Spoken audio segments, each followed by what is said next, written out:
It's not going to happen. It can't be ready by September. It's not going to happen. And she just keeps saying, well, you're going to make it happen. And I'm like, okay, this isn't, like, is this where this manifesting garbage has gotten us? Like, if I just say it enough times, it's going to happen. Like, you are not the magic genie of Silicon Valley.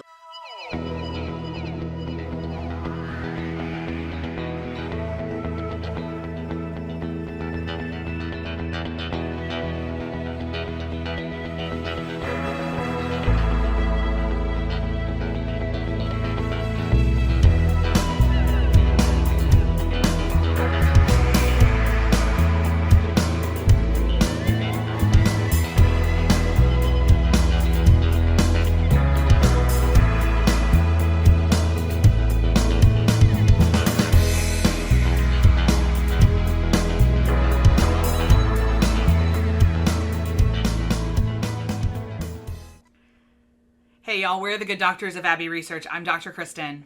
I'm Dr. Erin. And you are very welcome back to our coverage of Hulu's limited series, The Dropout, which covers the cluster that is the rigmarole that is the collapse of the tech company, the fraud Theranos, run by Elizabeth Holmes. This is episode 5. It is called The Flower of Life. And if possible, I think this one made me the most angry out of everything we've watched so far. Yeah. Because it was the most like you are making concrete choices to be an idiot than we have seen before. And you're harming people, right? And you're harming people, and you're actively now a pathological liar. Yeah. It was deeply upsetting. And the big event that happens in this episode, sorry, spoilers, a go-go, obviously, folks. Dr. Kristen and I found out beforehand. So we knew it was coming, but it was still emotionally devastating and made me really, really hostily angry at Elizabeth Holmes. Correct. And so, spoiler alert, trigger warning, content warning, up front, this episode contains a character who died by suicide and is pushed to that by Elizabeth's decisions. Pretty concretely, the show argues, and as you know, his widow since has come on several interviews and has said that she feels very strongly that it was Elizabeth's actions that drove him to that decision, that he would not have ever contemplated that decision without her actions. So, because it was a very clear reaction to choices that she made. There wasn't a mental imbalance or anything else from everything we know. So we'll get into that in a little bit. But here's the recap. We're in 2013, by the way. So for everyone who remembers, the last time we were in 2010. 2010 is when they signed the deal with Walgreens. 3 years later, and Walgreens is getting impatient that they don't actually have a prototype of the Edison machine. Walgreens wants the device they asked for? Walgreens would like to build these wellness centers that she enticed them with. My favorite is that she just keeps doing word salad, and Wade is like, nah, I'm done. We're opening this in September. So here's the problem, is that because he thinks she's just dragging her feet and he has no concept that the technology doesn't exist and doesn't work, she just goes, okay, we'll do it, and goes to all of her scientists and says, well, we need to be done by September. And my favorite is that Brendan just starts laughing. Like she's told the funniest joke. It's not going to happen. It can't be ready by September. It's not going to happen. And she just keeps saying, well, you're going to make it happen. And I'm like, okay, this isn't, like, is this where this manifesting garbage has gotten us? Like, if I just say it enough times, it's going to happen. Like, you are not the magic genie of Silicon Valley. Like, you... Yeah, and I don't know if it's because so early on, she got told she has to be the money person, and that, like, if she found the money... everything else would work. Like, science isn't her bag, so, like, I got you. Like, just make the science work. But, like, child, they aren't magicians. They're chemists and engineers. They're chemists. Yeah, and I think we can have the conversation, too, about the very specific... I mean, she's our age, so she got the, like, you can do anything that you put your mind to stuff. And for some reason, what broke in her brain is a belief that she is entitled to achieve whatever she wants. Yeah. In a way that the rest of us run up against that and go, oh, and like then we go to therapy because our expectations haven't been managed appropriately. But as far as I can tell, the rest of our generation has not perpetrated fraud against millions of people and caused the death of several others. So unless we're all waiting to get sued, and there's just things I don't know about my own behavior. So one of the things that really kind of comes into this, first of all, I mean, the crux of this episode is Walgreens and Ian. Those are the cruxes of this episode. So Walgreens is in the background a lot. And one of the problems is when they realize that the machine isn't going to work, that they need to essentially copy the Siemens machine, which is what has been being used. And every single person in Theranos thinks this is a terrible idea, except for Sonny. Sonny's the one who wants to commit. We don't know exactly what it is. It's definitely some kind of fraud, but if there's another fancy word for it, where he just takes apart the Siemens machine and will then reconstruct it to pass it off as Theranos' technology, which it is not. But of course, the problem is all of their branding goes around, you only need one drop. Well, the Siemens machine needs several vials. Yeah. So we see her meeting with their PR team to re-massage the messaging. The PR team's clearly really confused. Yes. Because they're like, I thought your competitive advantage was this one drop nonsense. Like, what is happening? We also see that she's completely obsessed throughout this whole episode, which again includes the death of one of her founders of this company, with creating a new logo. And that's where the Flower of Life title comes from. She becomes obsessed with this idea of the Flower of Life. So then the Ian storyline, Ian is the person who dies by suicide in this episode, centers around this lawsuit with William H. Macy's character. Richard, in which Richard has realized that he needs to talk to the person on the patent applications.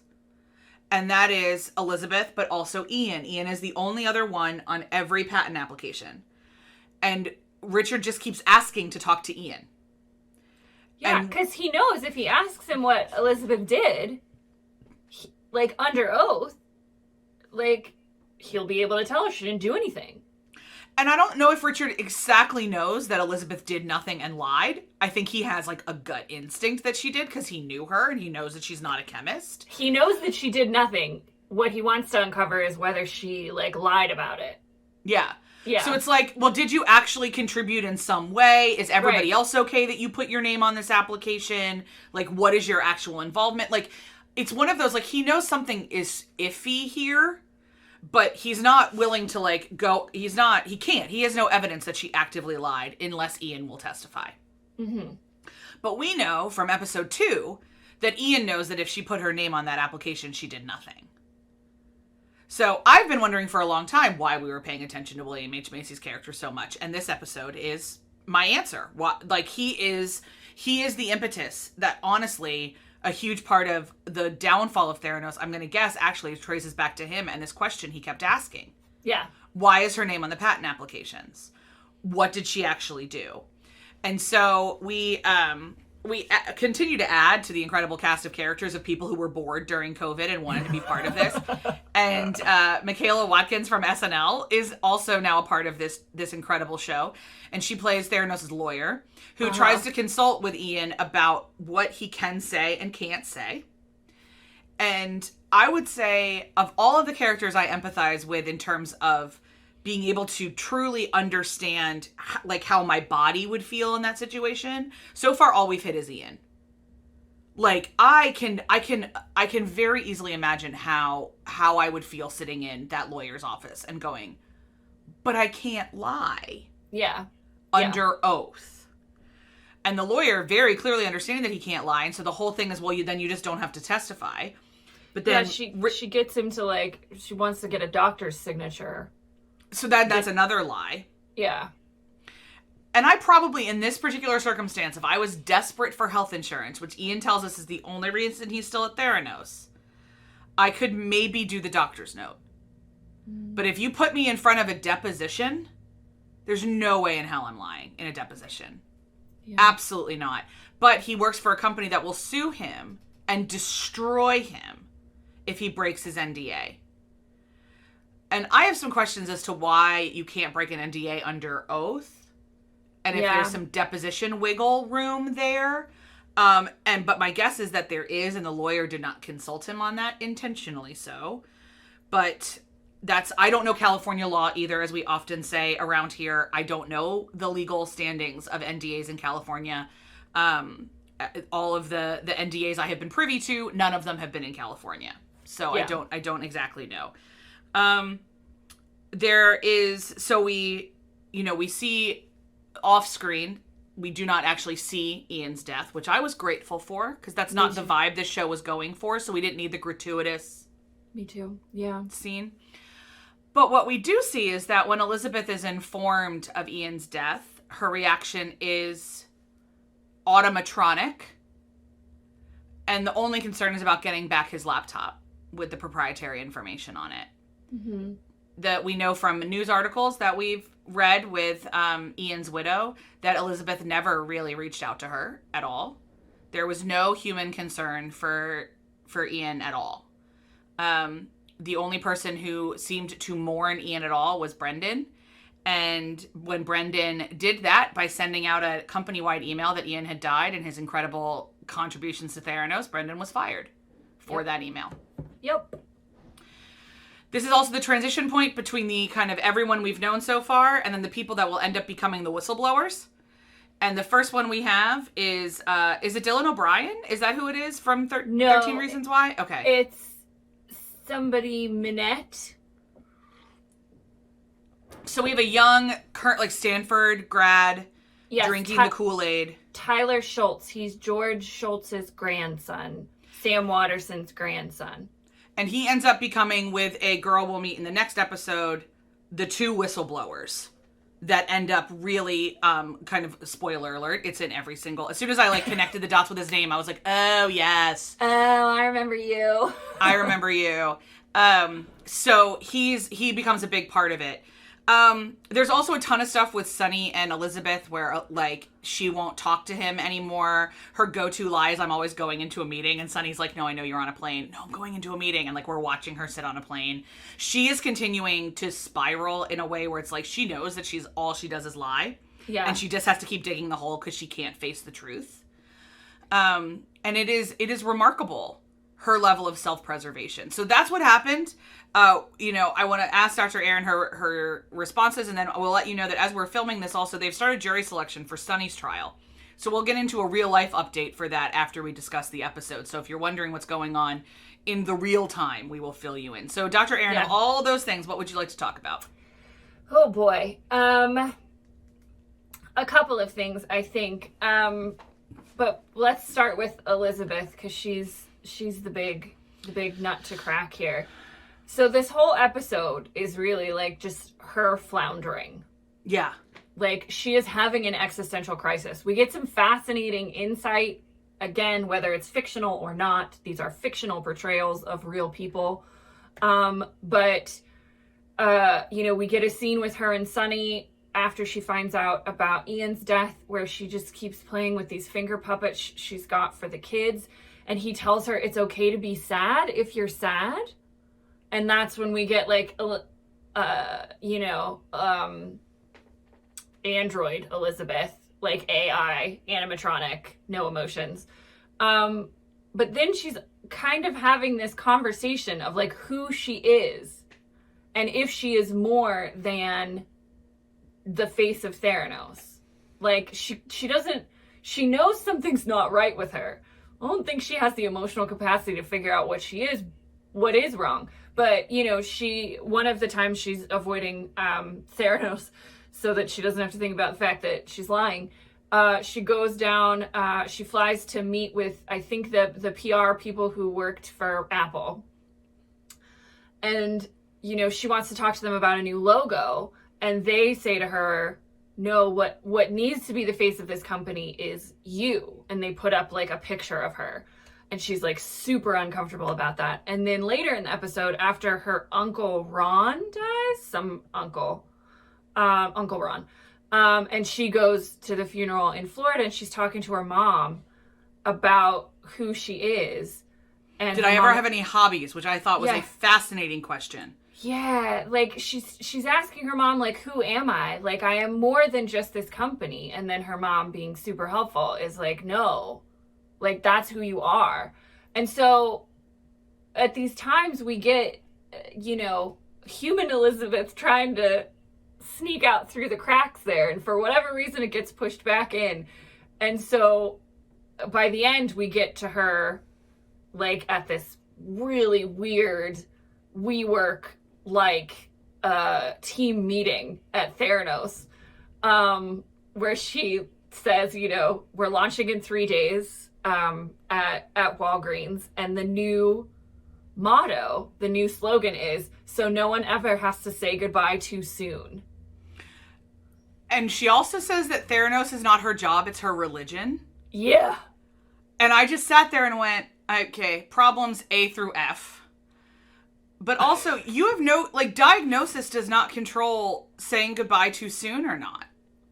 Yeah. What do you think happens when people die, Elizabeth? Like, yeah, it's such a strange disconnect, because she's, you know, lying about a diagnostic machine that doesn't work, but it's a diagnostic machine. That doesn't have anything to do with treating people. Or there's no cure. You're not doing a curative aspect here. Like, you were intelligent enough to get into Stanford. When did that disappear? Yeah, and like, I think, you know, I could see her, like, if you catch things earlier, you have more time. But maybe? Like, you can't guarantee, like, there's no guarantee. Like I have a friend who's a hospice, she's a social worker at a children's hospital in Austin, and she was just telling me of a patient that she had that diagnosis to death was 13 days. Oh my God.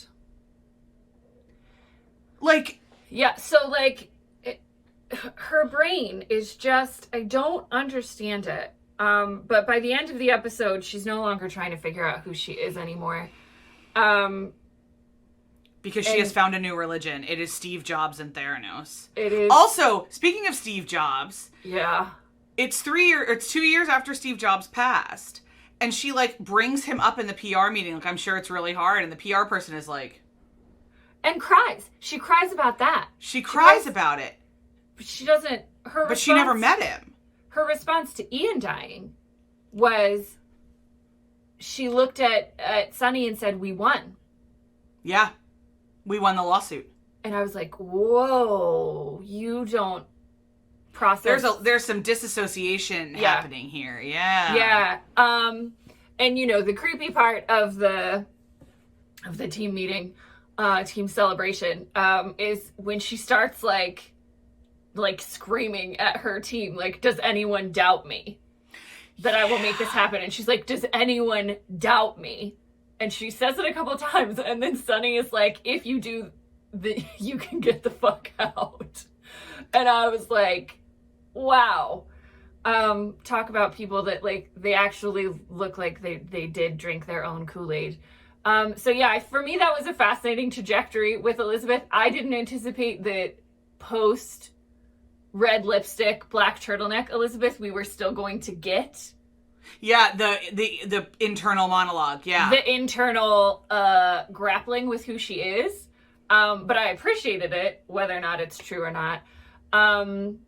Yeah. So I think for me, that was the big takeaway. And because all the other pieces were just kind of moving this to the conclusion that we know, right? It's coming, like, Walgreens.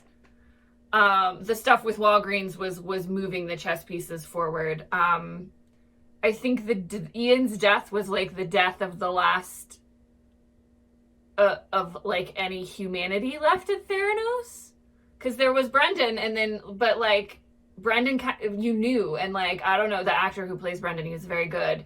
Like, as he's typing up the email about Ian, like, the look on his face is like, this is my job, and he knew it, and he did it anyway. Yep. And he runs into, I think it is Dylan Minnette. I want to say it's Dylan Minnette, but I could be wrong. I don't know. I'm not going to look it up right now. Tyler, who will use his character name. Tyler's first day is the day of this crazy meeting. And he walks in and he like bumps into Brendan and he's like, hey man, it's my first day here. Like, nice to meet you. What should I do? Super earnest. And Brendan just looks at him and goes, get out. I was like, oh, okay. All of a sudden now we're in, what's his nuts? Who did the movie Get Out? I can't think of it. Oh my God, I knew it until you asked me. Oh my gosh, I can see him in my head. He's married to Chelsea. Oh, it's so Peretti. painful. Jordan Peele. Jordan Peele. I was like, oh my god, all of a sudden we're in a Jordan Peele movie. Thank you for saving me from floundering myself there. Yeah, so I mean, I think that was the biggest thing. I love that the lawyer that represented Elizabeth was Harvey Weinstein's lawyer, who I forgot, because they mentioned earlier that he was Al Gore's lawyer in Bush v. Gore. And I forgot that dude was then also Harvey Weinstein's lawyer. So interesting ethics for that fellow. Played by the dad from That 70s Show. The dad from That 70s Show, I know. And the Ku Klux Klan leader from Time to Kill. So good. Yes, he was. Ooh, quality B-side reference there. Us. Yeah, the only other thing that I loved about this episode that I want to make sure that we mention is that at the end, Richard is not dissuaded from proving. He's in fact very angry that he has forced to settle the lawsuit or drop the lawsuit. And so he keeps digging, and he decides to call Phyllis Gardner, aka the fantastic Laurie Metcalf. And he's like, yeah, I have a question. You knew Elizabeth Holmes, right? And she says, yeah, she's a fraud. She's always been a fraud. So again, leaving that lovely breadcrumb for us, as we know that we're going to, barreling towards her fraud case. But I'm just glad that we hopefully get more Laurie Metcalf as Phyllis Gardner, because I would really love for her to show up at Richard's giant house and just tell him all the ways in which Elizabeth is lying about this science, because it makes me I think I will feel better, hopefully, about where this is going once she gets exposed. Yeah, fair. Especially since she eventually caves on the Siemens thing with Sonny, and Sonny thinks he can get the machines to run on technology that says it's Theranos and not Siemens, which is stealing intellectual property. It has to be theft and fraud. So I don't know what he's charged for. I know you're spending more investment in that trial. But yeah, aside from the Elizabeth of it all, I just loved the Phyllis Gardner. And William H. Macy is a complicated person for me right now because of the whole college scandal thing that his wife was in. But he's acting the hell out of that. It's enjoyable. His forehead is doing a lot of work.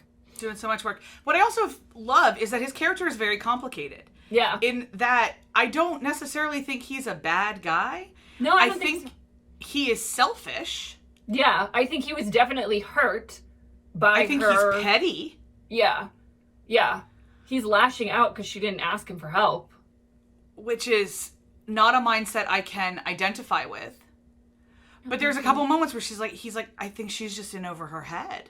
Yeah, that when he's in the meeting and he's like, y'all are treating her like dollar signs and she's a human being. Yeah, I think that's also true for him, where he's just looking at this little girl he remembers who is in over her head. Yeah. And so something is wrong. There's the scientist part of him that's just something isn't adding up here. And I don't think he's a good guy or a bad guy. I think he's a guy. And that's one of the things I like about if we do real life stories, as the quality that this one is done, is that we're constantly reminded that absolutely nobody is good or bad. Everybody is both all the time. Yeah. Except for maybe Sonny. Yeah. But that's I think we're getting a lot of shows like that recently. Yeah. Right? And most recently, the fictionalized real people show we covered was Dope Sick. Mm-hmm. And it did a fantastic job of showing that human beings are really complicated. And that you can be many things at once. Yeah. And so I'm always here for TV shows that are that honest about human beings, because hardly anybody is black and white. And the people that are, in terms of the blackness of the horribleness, are usually sociopaths. So there's an explanation for why there's not a lot happening on both sides or all sides or whatever. But yeah, I think that's a really good point to bring out. And he's doing a good job of doing that, Richard. Of walking that line, for sure. Mm-hmm. Yeah, in terms of where we're heading legally, I don't remember what Sunny is charged with either, but I do know that it was very important to charge them separately. Also, because by the time they are arrested, they're not together anymore. And I don't know when that happens in the fall of Theranos, but Elizabeth is currently a mother. And the person whose child she has is not Sunny. Right. And it was actually much long after Theranos' collapse that Sunny became part of the public narrative. Yeah. I'm go ahead. I'm Googling his charges. Okay. He's like an afterthought at a real level. And so to center him this much in the show is very interesting. Yeah. Not that it's not true, just that it's interesting. And I do know that jury selection has begun, and several jurors were excused because they've seen the show. And there's been a lot of think pieces about whether it was intelligent for Hulu to, whether it was prudent in terms of justice and getting Sunny a trial, a fair trial or any level of a trial, if this should have been held until his trial was over. And I think so much of it was from what I understand, they definitely held it till Elizabeth's was over. And now hers is over. She's been convicted. We're just waiting for sentencing. But it's almost like they forgot that Sunny was a piece of this too. Because if I was sitting in the room and I was like, okay, on a global scale, we need these people to be held accountable for what they're doing. Let's hold this show until at least juror selection is over. Yeah. So it was interesting that, and I understand, like, it's, money making, blah, blah, blah, blah. And they wanted to get it on the heels of her conviction, and that's fine. But I think, I don't, again, you're about to tell us what Sunny is charged with. I don't see how he gets acquitted. So we're going to get another conviction. Yeah. Yeah. So, found an article from CNBC here. He is facing the exact same charges. Okay. As Elizabeth. So wire fraud and conspiracy to commit fraud were the biggest ones. What's interesting, and we've talked about this before, but, it's always worth pointing this out, that I think it was somebody, her lawyer? Somebody else who isn't involved in the case, has said, Elizabeth has already indicated that she wants to throw him under the bus. She did it when she left Theranos. She did it again at her own trial. I would not be surprised if she throws him under the bus yet again and testifies to save herself from a harsh sentence, because her sentencing isn't set until September, this article tells me. And so Elizabeth is set to be a key witness in this case, obviously. So I think it'll be interesting to see what she says. But yeah, facing the same 10 counts of wire fraud and conspiracy to commit fraud. Interesting. Okay, so we don't have, because wire fraud is to do with money. Yeah. Not to do with intellectual property. So yeah, so maybe one of the charges conspiracy counts. Conspiracy to commit fraud is like passing off somebody else's technology as your own. I don't know. I don't remember. The buzz with her is that she didn't get convicted on conspiracy to commit fraud to the general public. Right. She just got convicted on the wire fraud charges, specifically against the DeVos family. Yeah, the investors. Yeah. Yeah. I know. It's a tangled web she has weaved. And we're trying to untangle it a little bit as we go here. But yeah, it'll be real interesting to see. Could you imagine if one of the jurors was like trying to stay on so that they could, and they've seen some of the Dropout. They've seen some of the Dropout. I'm very tempted to read Bad Blood again. Now that it's been a while since you read it. It's been a while.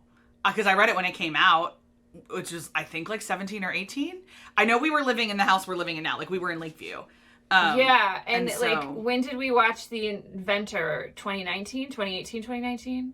2018, 2019? I mean, time means nothing. So it was pre-COVID. That's all I know. Before times. It was definitely pre-COVID. And so I might try to see if I can get it from my library again and read it again. Because now I'm like, okay, I want some of these pieces. I think I'll probably like rewatch The Inventor after the show's over. Yeah. Just context. That's it for me. The preview once again looked bangarang for episode 6. Can't wait for Thursday to see what they are going to be doing and how they are going to be showing us this and what's going on. We are filming these in real time. We know that you are not seeing them in real time, but we are filming them. As soon as we watch the episode, we give ourselves the weekend, and then we film it the following Monday, so we've had time to process. And so we have not seen episode 6. We know that you may have, but we have not, and we are very excited for it. I know. So we will see you guys then, if not before. In the meantime, please do all the YouTube-y things. Hit the like and subscribe, comment below. We love having conversations about this show. If you're listening on the podcast, please get in touch with us on any of our socials and tell us what's going on. We are so grateful to engage with anybody on this kind of content. We love having these conversations. If there are a whole host of fraud-related television shows right now, if there's any that you are particularly into our perspective on, let us know. We could add it to the list. In the meantime, as always, our hope for you is that you are known and seen and valued, and that at no point in time do you need to choose between an NDA in your own life. That would not be your story. So we'll see you guys next time. Bye. Bye, everybody.